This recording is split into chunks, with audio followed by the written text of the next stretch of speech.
एक ऐसी जगह जहां पर मैजिक लोगों के रोजमर्रा जिंदगी का हिस्सा हुआ करता था, जहां पर छोटे बच्चे तक मैजिक से वाकिफ थे। ऐसी जगह जहां पर लोग इलाज करवाने के लिए डॉक्टर के पास नहीं बल्कि मैजिशियंस और एग्जॉर्सिस्ट के पास जाते थे, और इनमें से तो कुछ के पास फ्यूचर तक प्रेडिक्ट करने की डाइविन पावर थी। और आज हम बात करने वाले हैं एंशिएंट मेसोपोटामिया की, जो कि काफी जबरदस्त होने वाली है। और ये मैजिक सीरीज की जो है ना पहली पार्ट है, जिसमें हम मैजिक के ओरिजिन से लेकर प्रेजेंट टाइम तक बात करेंगे इस पूरे सीरीज में। और इस पूरे सीरीज में जो है ना हम बात करेंगे कि मैजिक कैसे की जाती है, मैजिक के टाइप्स, इसके असर, इसके अलग अलग मिस्टीरियस कम्युनिटीज और भी काफी अनोखी चीजों के बारे में हम बात करने वाली है। तो ये सीरीज जो है ना ऐसी सीरीज है जो आपको बिल्कुल भी एक भी एपिसोड भी मिस नहीं करना चाहिए। और आगे बढ़ने से पहले अगर आप चैनल पर नए हो ना तो नीचे सब्सक्राइब का बटन जरूर दबा दें, और अगर वीडियो आपको पसंद आए ना और आपको जरा भी हेल्पफुल लगे तो एक नीचे लाइक दबाए बगैर यहाँ से बिल्कुल ना जाएं।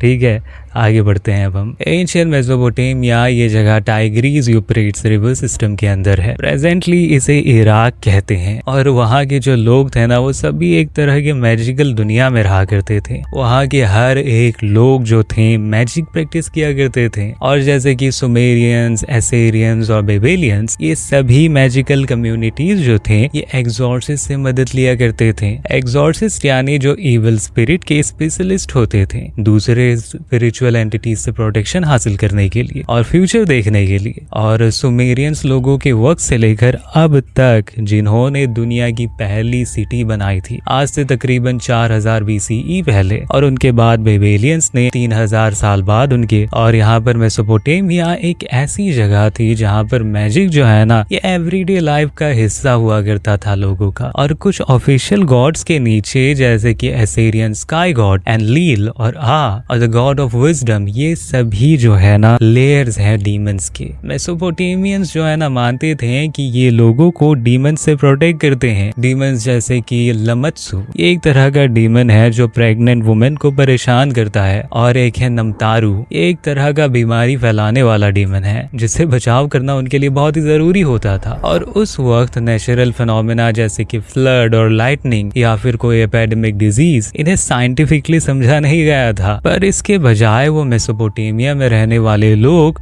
वो अपने सोसाइटी के हर लेवल्स में जो है ना स्पिरिचुअल एक्सप्लेनेशन को ही प्रेफर करते थे, और साइंटिफिक या फिर लॉजिकल एक्सप्लेनेशन की तरफ कभी भी नहीं जाते थे। और उस वक्त के हिसाब से जो है ना आप अगर देखें तो ये काबिल कबूल भी थी। और आप ये पर ध्यान में रखें कि कोई भी इंसान जो है ना अभी ये दावे के साथ नहीं कह सकता कि ये सुपरनेचुरल एंटिटीज उस वक्त जो है ना एग्जिस्ट करती भी थी या नहीं, पर एविडेंस हमें बताती है इनके एग्जिस्टेंस के बारे में। और हाँ, बेशक इसमें काफी सारी चीजें जो है ना मिथ ही है, पर सभी चीजें नहीं। और डिजास्टर यानी बर्बादी को माना जाता था कि ये ममीतू की वजह से हुआ है। ममीतू यानी कर्सेस जो विचेस ने दी होती थी, या फिर वो लोग जो कुछ तरह के जुर्म अनजाने में कर देते थे जो उस वक्त के गॉड के अगेंस्ट होती थी, या फिर हो सकता है कि वो अनइंटेंशनली जो है ना डाइविन साइंस को इग्नोर कर रहे होते हैं। और उस वक्त के जो राजा थे ना वो कुछ ऐसे प्रॉब्लम्स का सोल्यूशन निकालने के लिए टेंपल्स के प्रीस्ट से मदद लेते थे, पार्टिकुलरली जो प्रीस्ट एग्जॉर्सिस्ट होते थे उनसे, जिसे वो कहते थे आशिपू, जो मैजिकल रिचुअल्स परफॉर्म करता था, और एक को कहते थे बारू, जो लोगों के फ्यूचर इंटरप्रेट करता था। और जिस पैलेस में जो है ना ये मैजिकल रिचुअल्स परफॉर्म की जाती थी, उनकी आर्काइव्स के जो है ना रिकॉर्ड्स को स्टॉक कर दिया जाता था क्ले के बने हुए कोनिफिकेशन टैबलेट्स के साथ, जिसमें मैजिकल स्पेल्स, इनकारनेशंस और फ्यूचर प्रेडिक्शन लिखी हुई होती थी। और ऐसे कई टैबलेट्स जो है ना अभी के दौरान रिकवर किए जा चुके हैं सीरियन किंग असुरबनिपाल के पैलेस लाइब्रेरी से। इसका मतलब तो यही है ना कि मेसोपोटामियंस जो थे ना वो मैजिक को लेकर काफी ज्यादा सीरियस थे। और आशिपू एक्सोर्सिस्ट जो होता था ना वो ऑर्डिनरी लोगों को भी बुलाता था प्रोटेक्टिव स्पेल्स कास्ट करने के लिए, और वो कुछ मैजिकल चीजें भी यूज करते थे इस प्रोसेस में, जैसे कि मैजिकल नगीने, जादू से बनी हुई हुए कुछ फिगर्स, और ये सभी के सभी जो है ना एविल स्पिरिट से छुटकारा पाने के लिए बहुत ही ज्यादा काम आते थे। और उस दौर में अगर किसी की पर्सनली जो है ना कोई किस्मत बुरी होती थी या फिर कोई बीमार होता था तो अक्सर इसे ब्लेम किया जाता था किसी विच या फिर डीमन के ऊपर, और उनकी कोई भी दूसरी वजह ढूंढने की कोशिश नहीं की जाती थी उस वक्त। और विचेस को माना जाता था कि ये सीक्रेटली जो है ना लोगों के ऊपर कर्ज दे देते हैं, और वो एग्जॉर्सिस्ट प्रीस्ट ऐसे रिचुअल्स डेवलप करते थे जिससे कि वो एविल स्पिरिट के इन्फ्लुएंस से लोगों को बचा सके। और उसके बाद जो है ना वो उन्हें कलेक्ट कर लेते थे 9 मिल्क टेबलेट्स में, और इसे सबसे पहले जो है ना कंपाइल किया गया था 1600 BCE में, और उसके बाद जो है ना इसे जेनरेशन टू जेनरेशन पास किया जाता रहा, एक एग्जॉर्सिस्ट से लेकर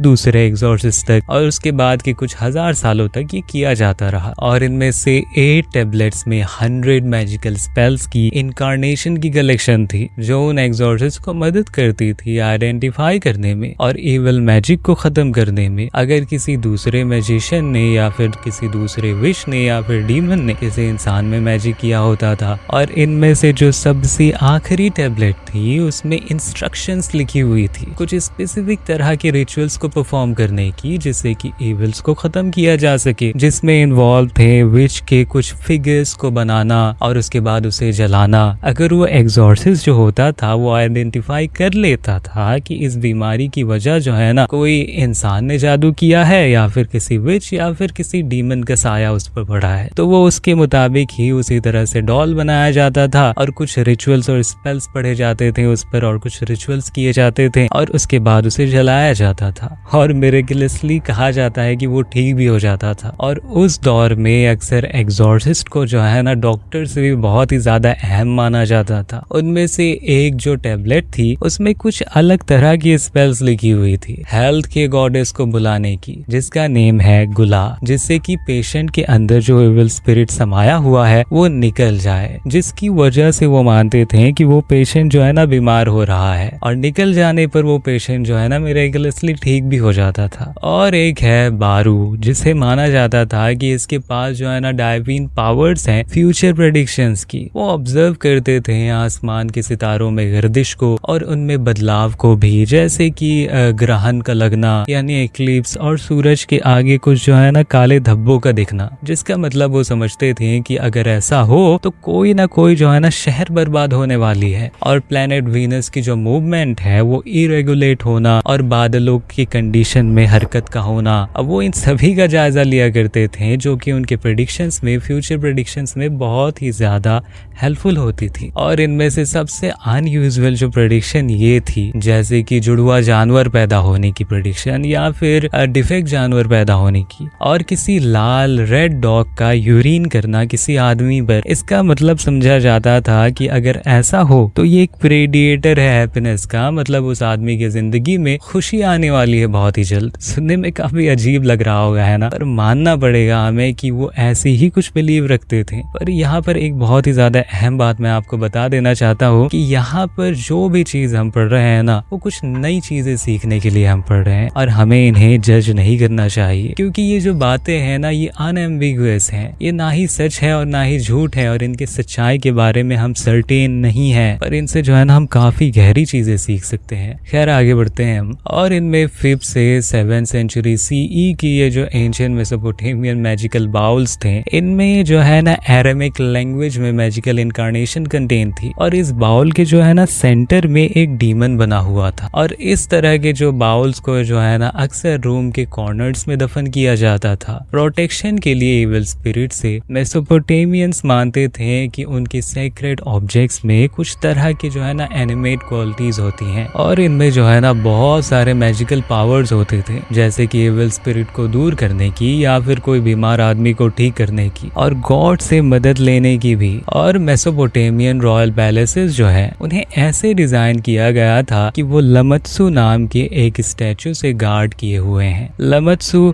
एक पंख वाला क्रिएचर है जिसकी सिर आदमी की है और उसकी बॉडी जो है ना बुल या फिर लायन की है, जो गेटवेज, कॉरिडोर्स और बादशाह के थ्रोन को ब्लॉक करता है और उन्हें सपोर्ट भी करता है। स्पेसिफिकली इन्हें बनाया गया था कि उनके बिलीव्स के मुताबिक रबित्सु नाम के अंडरवर्ल्ड डीमन से बचने के लिए और उस वक्त के जो है ना गरीब लोग जो थे वो गॉड्स के फिगर्स बनाकर या फिर कुछ हाइब्रिड क्रिएचर्स के फिगर्स बनाकर उनकी मूर्तियां बनाकर जो कि आधे आदमी और आधे मछली की होती थी, उन्हें बनाकर अपने दरवाजे के सामने कुछ रख लेते थे और कुछ अपने खिड़कियों के सामने रख लेते थे। और ये जो मैजिकल रिचुअल्स थे ना, ये बहुत ही ज्यादा इम्पोर्टेंट थे ब्लैक मैजिक के अगेंस्ट डिफेंस करने में। कुछ रिचुअल्स जैसे कि एक छोटे बकरे के बच्चे को कपड़े पहनाकर और उसे एक बीमार आदमी की चप्पल पहनाकर उसे मौत के गॉडेस के आगे सेक्रीफाइस किया जाता था, जिससे कि वो जो गॉडेस है ना, मौत की गॉडेस, वो इस बकरे के बच्चे को ले जाए और उस बीमार आदमी को बख्श दे।